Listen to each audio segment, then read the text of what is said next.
Sawadee Krap. Here we are back again at D Big Bike. I'm trying to find a few extra things to do during the week while my lovely girl is out there doing her studies and learning her hair cutting and everything else. I thought I'd just come back down here again to have a boys look at all the big bikes. And again, I'm still tossing up whether to get a second hand or getting a brand new. As I said in a few videos, I'm really quite interested in the Kawasaki Vulcan S 650. I know the lighting's not too good in here, but this mob here actually has a YouTube channel. I'll actually put a link down in the description box there for the YouTube channel. Unfortunately, all the bike descriptions that they've done and run-throughs, they're all in Thai. But I'm sure you obviously get an idea. You can hear the numbers being said and things like that if you're really interested in having a look at some of the second-hand bikes. But aside from that, I did see that they did have a second-hand Kawasaki Vulcan S here a little while ago, so I thought I'd come back and have a little look.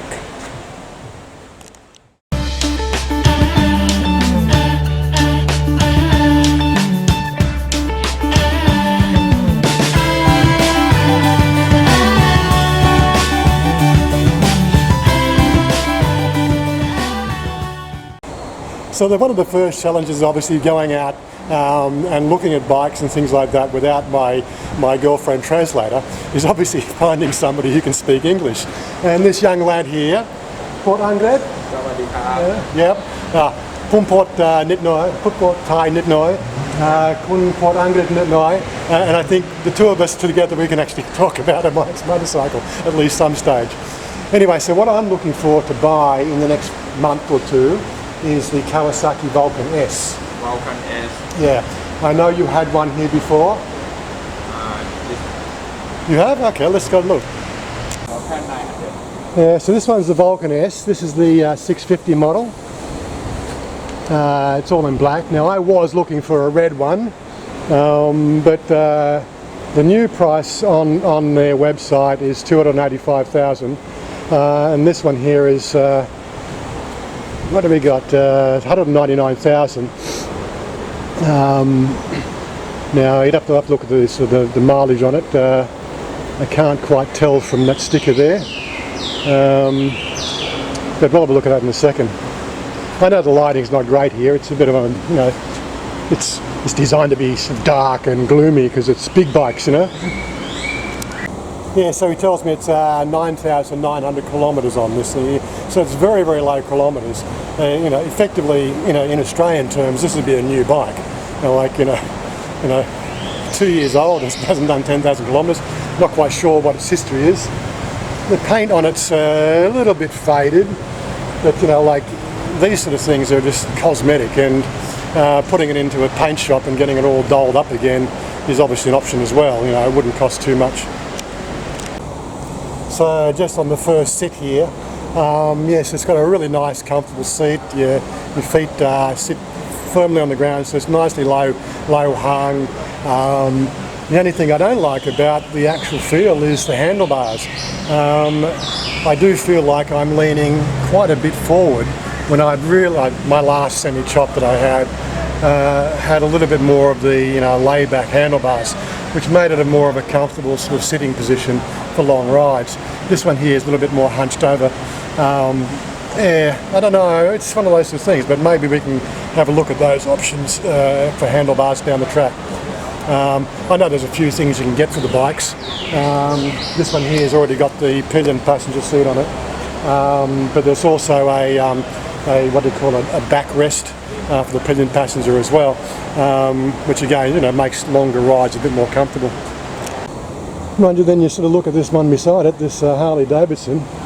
Again, you're like, wow, 329,000. And a Triumph 900. Yes. No idea what the price of that is. It's definitely not 30,000, that's for certain. Beside the Vulcan S there is the actual Vulcan as well. That's 349,000. Okay, and what's it say for mileage? Yeah, I can't read it.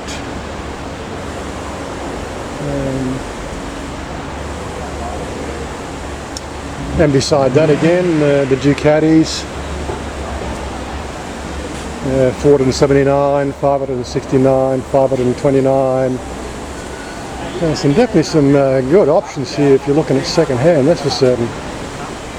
And again, another Harley Davidson. Another XG750 Harley Davidson there again, 349,000. Damn, there's a damn lot of nice bikes here, I tell you. Of course, the other thing you're going to ask is why is there so many second-hand big bikes? I don't know whether it's a lack of stores. And again, like, you know, there's a predominance here of Ducatis as well. You know, why is there so many Ducatis? You know, financing deals gone wrong. You've got to ask these questions. You know, why have we got so many Ducatis in the showroom? But such is life. Definitely sort of worth a trip out here. Again, I'll be putting the pin down below for the map location. And what I'm going to do is start to ask some questions about, you know, what it's like for a foreigner to actually own one of these on finance. Yeah, so getting back to the Vulcan S here, on the little ticket there, it looks like it's 10,000 baht deposit with 4,999, I guess, baht. I might say 5,000 baht a month over 60 months. So I haven't got my calculator here, but I'd have to work out what the final repayment is there. They've got a sort of a thing that says 7%. I'm just trying to work out whether that is 7%. See, this is again, you know, when we looked at the Honda finance, it was only 1.99%. So, you know, I was toying with the fact that, well, why would I draw my money out of, you know, Australia where I'm getting better interest rates? But in that case there, the interest rates on the loan here, or the finance, you know, is what I'm making anyway. So, you know, it's a tosser. You know, like seriously, I could throw this on the credit card. It's not a big deal.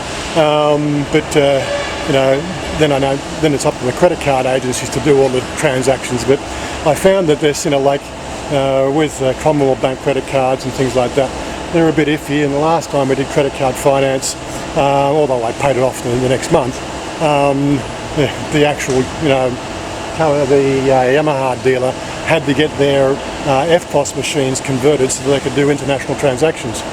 Oh my God, this is Thailand, guys. This is what you have to deal with. So the whole thing about financing, you know, he's explained to me the fact that it is something very Thai, and most financing companies will not finance a foreigner living in Thailand. I'm going to have to do some more research on that. Next thing I'm going to do is start to talk to the bank and find out all the ins and outs of why we, as a permanently living in Thailand, foreigners, why we can't finance. As I said to him, like, if you're a Thai person, you move to Australia, and all you got to do is show, you know, banking history, and show you've got, you know, assets, you know, in any sort of value, and then take, you know, the finance out. It wouldn't be a problem, whether you're a sort of Thai national or just visiting or living or whatever. But yeah, such is life. But we'll do some more research. Anyway, he's going to get the key for me. We're going to have a listen. Original exhaust. Yeah, original exhaust. Yeah, but that's another thing. People want to do the work on these exhausts. As soon as you start working on the exhaust, you become a target for the police. So it's best that you always stick to the same exhaust. And again, I don't know, but this Harley Davidson one, that looks like a heavily modified exhaust from the original.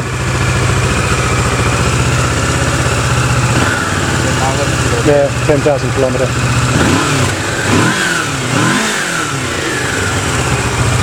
Well, definitely sounds like a Kawasaki. Unfortunately, I can't take it for a test drive, which is a bit of a shame. So that's all right. Okay. So I've just been asking him why is there so many Ducatis in here? And he says, because Thai people like the Ducati because the Ducati is like the Ferrari of motorcycles. Oh my God. Yeah, so there we have it. It's, I'm very, very interested in this, in that Vulcan S. It's a nice looking bike. Again, it's in black. And I've got a cramp in my hip. Shouldn't go riding just after an hour in the gym, I think. It's not good for you. But other than that, we should, like, you could definitely put it on credit card. That sort of gets rid of all the hassle and everything else about sort of getting money out of Australia to buy the bike. So 200, like 199,000. He says a 3% surcharge on top of that. Comes with is a 1 month guarantee for the motor, but they also do the servicing here as well. And that's one of the things that you do win on here in Thailand. The servicing costs very minimal. And in the case, like this place here, there's a couple of the guys here already speak enough English to communicate, which is quite helpful. Anyway, he's given me a pin location for a Kawasaki dealer, the nearest one to here that do these as well, to look at buying for new. But I think my next port of call is going to be ringing the bank up and finding out a little bit more information about why, as foreigners, we can't get the finance. Maybe the bank has my banking records, maybe we can organise banking finance as opposed to these credit loan agencies that operate through the car yards. Ultimately, all they're concerned about is like 199,000. As long as you come up with a bank check for 199,000, you're all good. Anyway, guys, that's another ride around video. I didn't do any ride, but get the idea. Hope you enjoyed it. Definitely sort of, if you're in this neck of the woods, there's some great bikes here, and if you're into the Ducatis, there's plenty to choose from. Anyway, bye for now.